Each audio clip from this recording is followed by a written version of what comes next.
Everyone, let's do the unboxing of Tecnopoba 5 Pro 5G.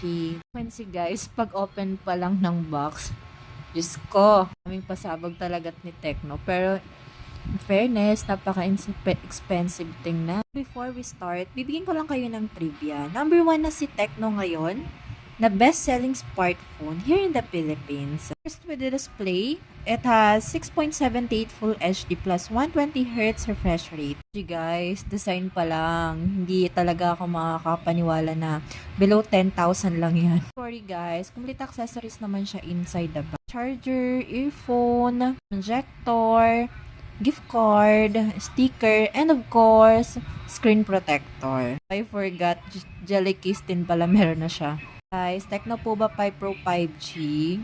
So, yung processor na ginamit sa kanya, MediaTek Dimensity 6080 with 6 nanometer process technology. And then, for the battery naman, it has 5,000 mAh battery plus 68 watts ultra charge. Imagine, in 43 minutes, fully charged na yung phone niyo. So, hindi na kayo mag-aantay na matagal. The camera naman, it has 50 megapixel AI rear camera and then 16 megapixel front camera. For watching, guys. See you on my next video.